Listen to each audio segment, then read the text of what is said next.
And today we're going to talk about Moses in Midian. See if you can figure out what this string of the Jewish language says. Now, I'm not a Jew. I don't know the Jewish language, but I'm giving you, I think, what it kind of sounds like. It sounds something like this. Try to figure out what this says. Shafel Tanuk Hamud Ma Hashila Moshe Shun. No, not a clue. Did you pick up anything in there? Moshe? Moses, yeah. It basically says, listen, my tiny child, to the story of Moses in the basket. And that's what we'll be talking about today. Last week we discussed the birth of Moses, and how his mother had to hide him in a waterproof basket, how the Israelites are commanded not to have babies, and of course having a baby meant extreme hardship to the family. And the Egyptians planned to kill all those Hebrew babies if they found them. And Moses' mother had a baby, and so she did the thing that was probably the best thing she could do, because after a while, you know, you can't keep babies quiet. Put him in a basket near the palace, it says, in hopes that someone would find him. Hopefully someone from Pharaoh's household might find him. And, you know, all babies look alike, don't they? They look like monkeys from the very beginning. And, you know, it didn't matter if you're a Hebrew or an Egyptian baby, you look like a baby. The waterproof basket held the greatest man, though, that would lead Israel for almost 80 years. And we're familiar with these stepping stones in the Bible: Abraham, Isaac, Jacob, Joseph, and eventually Moses, right? And this is a possible timeline if you go from zero, starting with the time of Abraham, and go out for 400 or 450 years. This is the breadth of the story that we're talking about today. But just understand that there's really no way for us to date these. Honestly, there's no way for us to be sure what the dates are of any of this as we go through it. The Bible gives a better timeline that begins, though, with Isaac's birth and goes all the way through Moses' life. So it's about 430 years for that period of time. But it was about 190 years of this before the Jews went into Egypt, just so you know. What was Moses' life like? What was his early life like? Well, we know that he was found by Hatshepsut, who was the daughter of the Pharaoh. And there could be no more man well suited than Moses to have the kinds of discussions that he's going to have later with Pharaoh. He was born to an Israelite family, but taken away then to be raised in Pharaoh's household. He personally knew the Pharaoh that he will address that many years later. He grew up with him. So there's no stranger to Moses when he went and talked to Pharaoh. Pharaoh would have known him as well, probably would have remembered him as a child. He was more Egyptian than Israelite. Had this not happened, Moses would probably never, as a Jew, been able to go into Pharaoh's household and talk to Pharaoh. Well, the dynastic Egyptian harem in the palace served as a household of the royal children. It was the most prestigious school that you can ever imagine going to, particularly at that time. The young male royals received instruction which would prepare them for their future lives to be some of the highest ranking nobles in the land. Moses would have studied hieroglyphics, copying and memorizing long lists of words and names, foreign languages of the world, reading and writing, and even public speaking. You cannot imagine a better person, a more well-educated leader for the Israelites. He understood both sides. He understood both sides well, and he was handsome. Some say he looked like Charlton Heston. So, pardon? Yes, you are. So something is going wrong here, bud. No? It's not showing the slideshow that I'm looking at.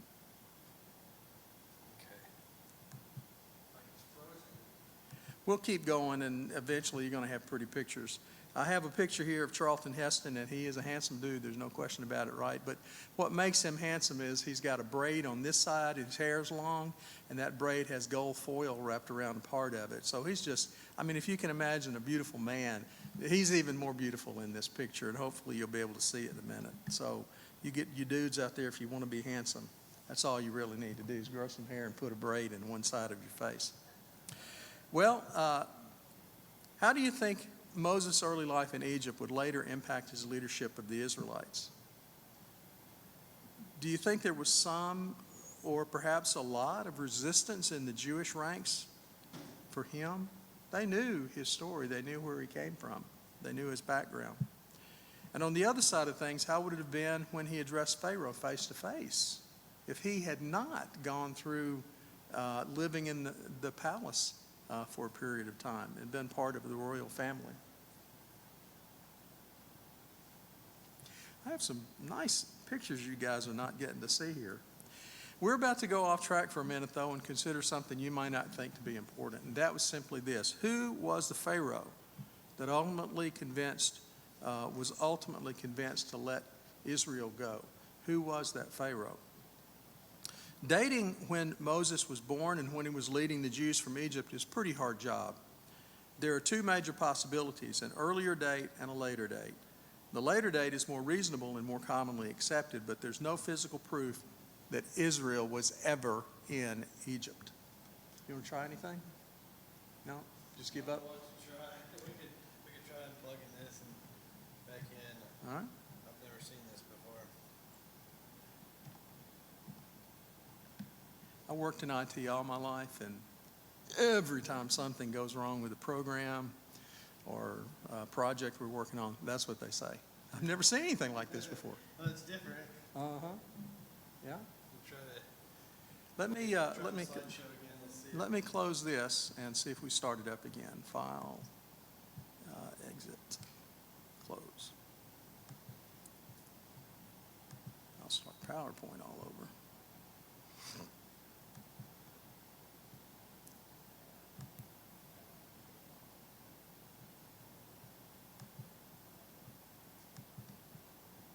Oh, I bet I know.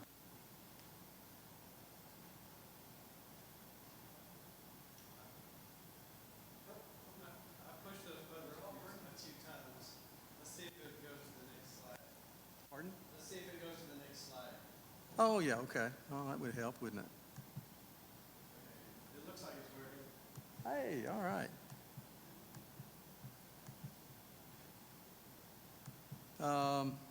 So that was him. I'm sorry?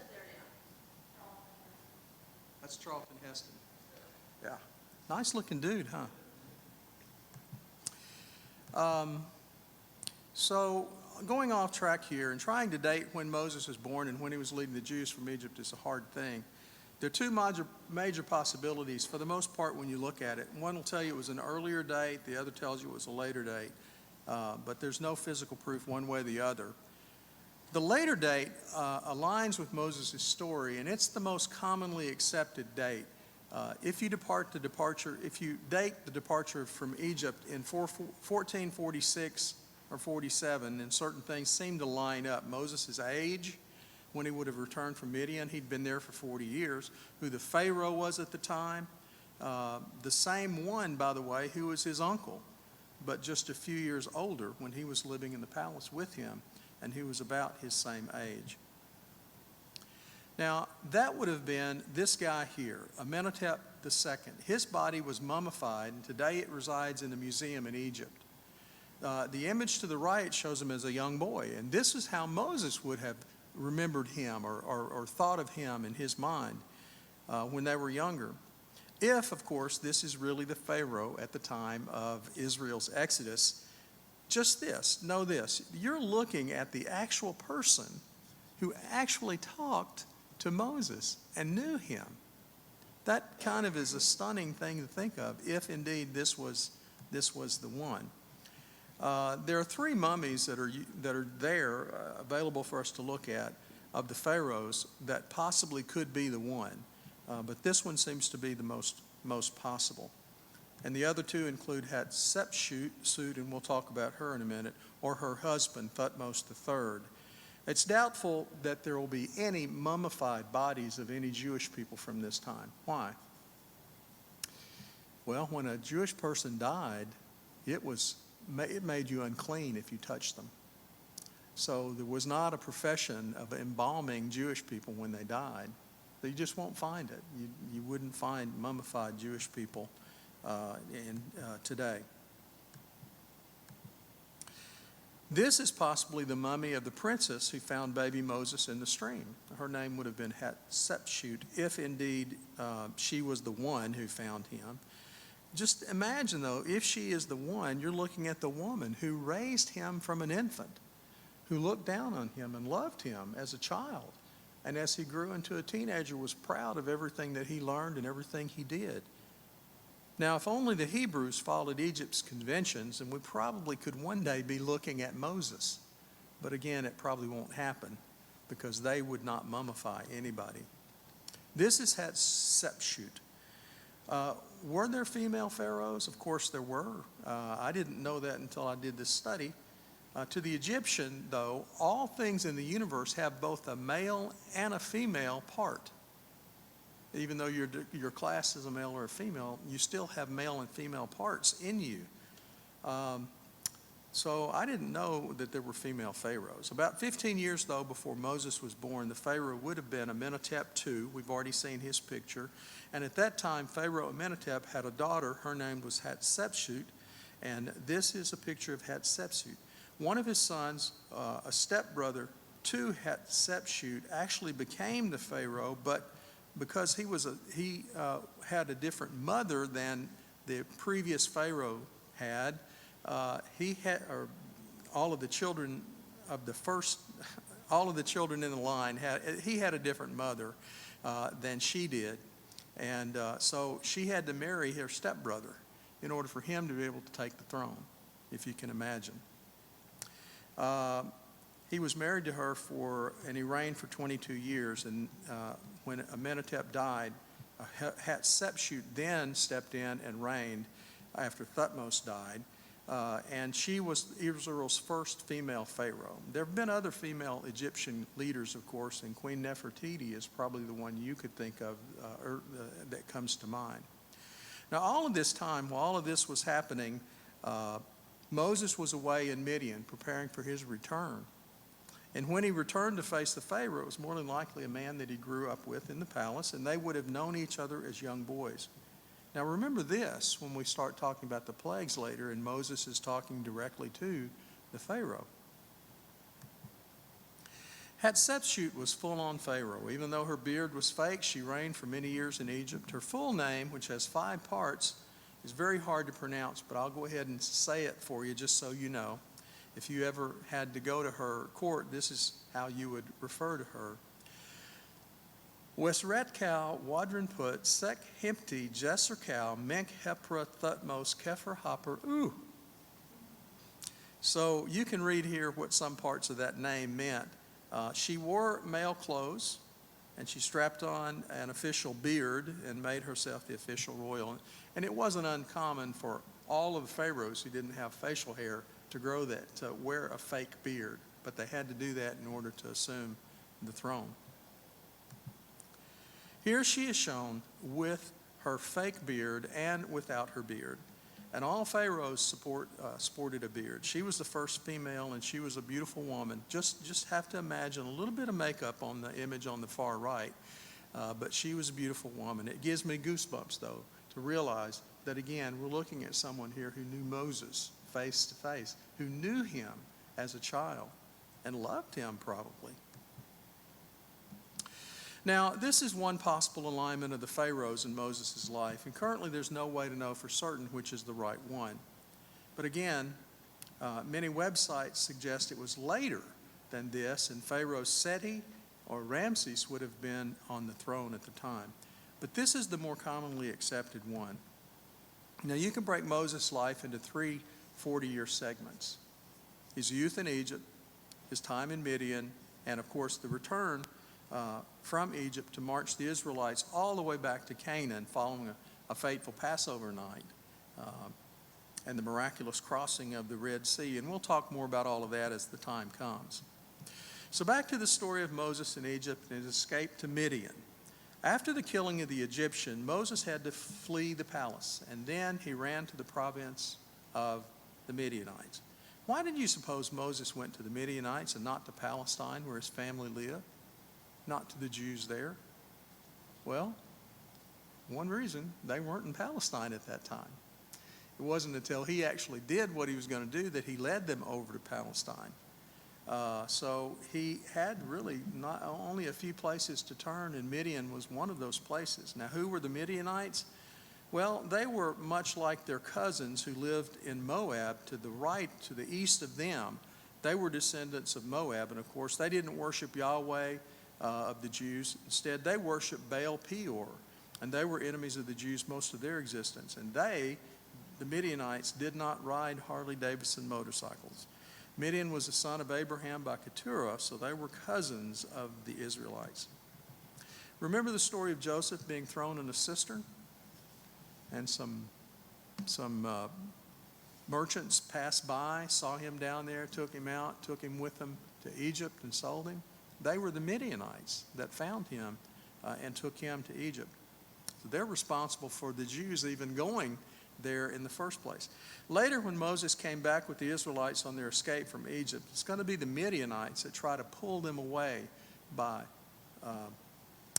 incest, if you will. Phinehas is the one who took a spear and ran through a Jewish man and a Midianite woman having sex in a tent, open and available for everybody to see, including Moses. And later, Midian tries to get his revenge against the Israelites during the time of the judges, and Gideon is going to be called to defeat the Midianites. Why did Moses flee Egypt? Well, it was because he was forced to come to terms with his national identity. He was an Egyptian prince who found out that he was really a Hebrew. He saw a fellow Hebrew being beaten by an Egyptian, so he killed his attacker, and then he tried to cover it up. He fled the palace because he was fearful that Pharaoh would find out. He is applauded later in the New Testament for not desiring himself to become an Egyptian Pharaoh and chose instead to suffer the affliction of the Jews rather than enjoying sin for a season. How old was he when he killed the Egyptian? If you see this cartoon, you can tell he's a pretty young guy. I think most people have the idea he was pretty young. Do you know how old he was? Any guesses? He was 40. He was 40 years old, about 40 years old, when he killed the Egyptian.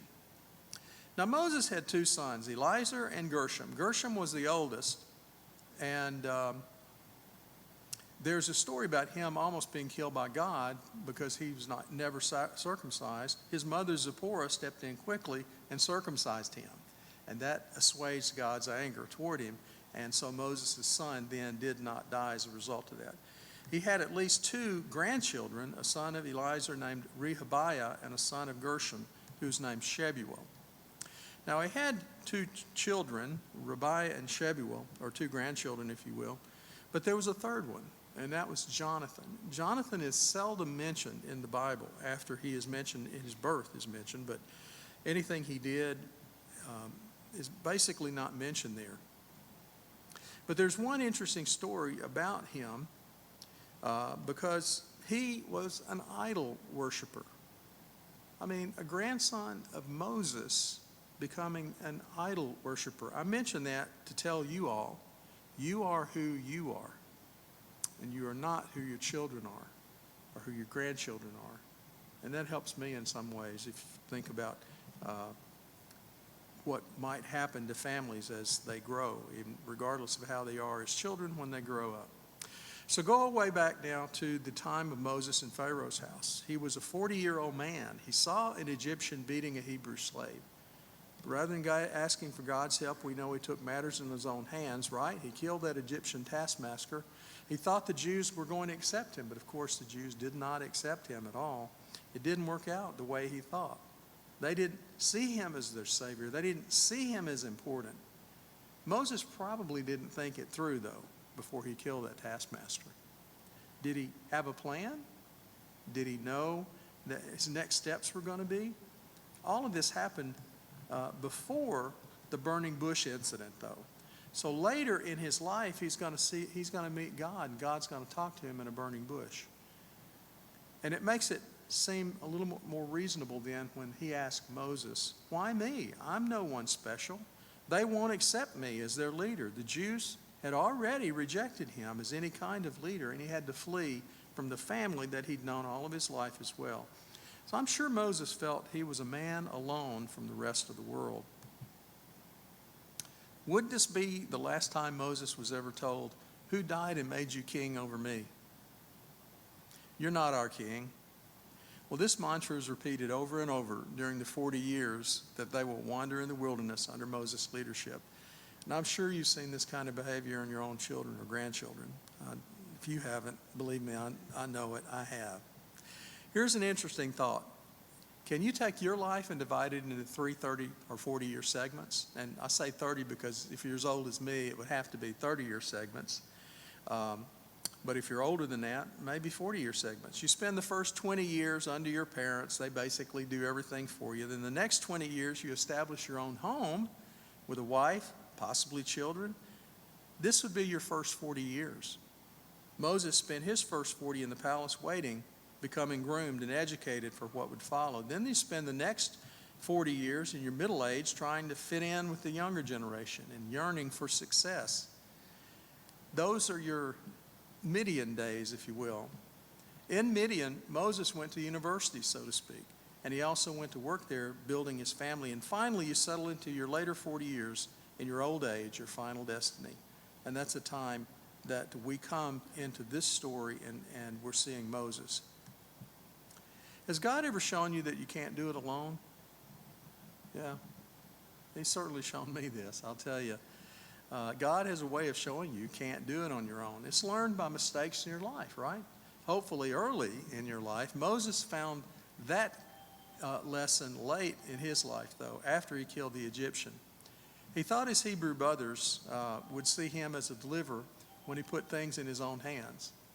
But Moses jumped the gun, though. Now, I know this has happened to me, and perhaps it's happened to you too. God has a way of telling us you can't do it alone. So what did Moses learn while he was in Midian? During his second 40 years in Midian, Moses learned quite a bit. The Midianites were cousins to the Jews. Moses found his place. He married a Midianite woman whose father was a very smart priest named Jethro. His nickname was Reuel, which meant friend of God. With Zipporah, Moses had 2 children. He had Gershom and Eliezer. In Midian, he had to mature. He had to reflect over things that had happened early in his life. And as a shepherd, he had to learn discipline and know that good can come from toil. He also had a good chance to look at all areas in the Sinai Peninsula and think what's going to happen later. He's going to lead those Jews out of Egypt through this particular area to the Promised Land. There were other people who spent time in the Bible. John the Baptist, Paul, and Jesus even. All of them spent time there. Well, we didn't quite get finished with this. I don't know that I'll pick it up from there because this is a pretty well-known story about Moses' life and so forth. Talks a little bit more about Jethro. Finally, God is concerned about them, and he responds to their needs. And he comes and hears them, he remembers, and he looks upon them and takes notice, and then he leads them out of Egypt. Sorry for all the confusion up front and getting started late. Sorry I didn't get finished in time, but thank you very much.